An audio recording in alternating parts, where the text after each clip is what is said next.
Good morning, everyone. I'm doing a little experimenting today with some, what we guess, chicken brine. We caught chicken 39 cents a pound on sale here.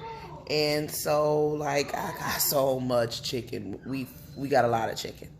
Like, PETA would personally hate us if they saw how much chicken at 39 cents a pound is in the freezer right now. So I'm gonna play with a little bit something different. I was making some sweet tea earlier, and I got some left over, and it's like I don't have enough sugar. Like if I put this tea in the pitcher, then the pitcher not gonna be sweet enough. But you know, I don't want to waste some good tea, so I'm gonna turn this into a chicken marinade brine type of thing, and we're gonna see what it tastes like later. So as you can see, the tea is still steeping hot, like steaming hot.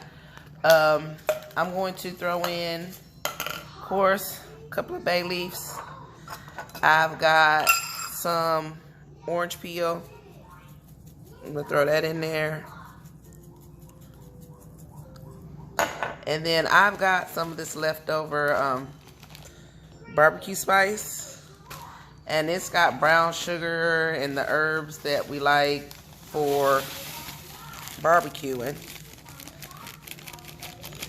And then I think that this plus maybe some rosemary is actually going to turn into a really nice chicken marinade brine type of action. Oh yeah, I'm going to have to let this cool all the way off before I put my chicken in it, because of course this is piping hot and we don't want to make nobody sick, okay? Especially not me, because it's only me and the baby eating it. It's got a nice sweet savory thing going on to it. Yeah, nice, baby girl. But I'm thinking this honey is going to do its thing right on in it. And maybe a touch more brown sugar. And then I'm throwing this chicken in this. And I bet you this, it smacks. I already can tell it's going to smack. I wish my country tale could explain to y'all what that tastes like right now.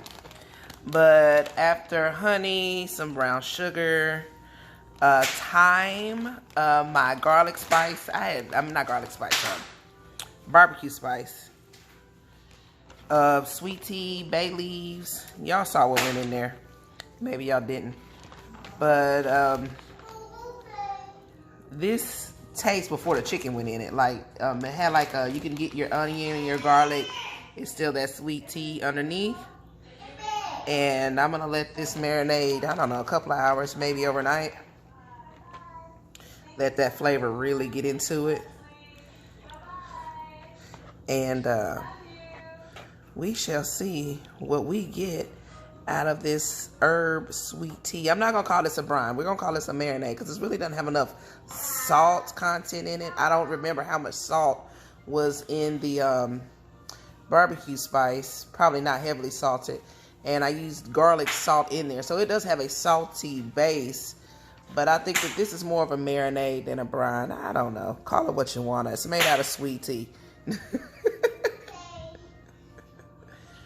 All right, guys. There is always a rhyme or reason for everything that I do. And I'm going to jump ahead of the questions in the comment section. And I'm going to go ahead and give you the answer to this one. And I know what you're asking. Well, what does the tea do to the meat? Now, the rhyme or reason is the same rhyme or reason that I use when I use the coffee. Same reason that I use the wine. Same reason why I use vinegar. And if you remember, it's because it tenderizes it. Now, what in tea tenderizes this meat? It's the tannins. Tannins are in red wine, which means tannins are going to be in the vinegar made from red wine, and there are tannins in coffee. Now, the tannins have an astringent property, which is going to bind to those amino acids and, again, break down the protein. So, other than the flavor, it is going to tenderize my chicken. So, the rhyme and reason why I'm using sweet tea as my base for the brine is that it tenderizes and it flavorizes the meat. Now, if you like, I'll go ahead to Google. And there are a couple of recipes that I saw. Some had like a lemon sweet tea, a salt brine, really, really dark tea. And go ahead and follow up and see what you find online. This recipe is going to be slamming for us tonight. I've got a nice round flavor to it. But thumb through it. Always fact check me. I love when you fact check me. If I ever get something wrong for real, hit me up and let me know. But that is why the rhyme or reason is that it tenderizes and it flavorizes.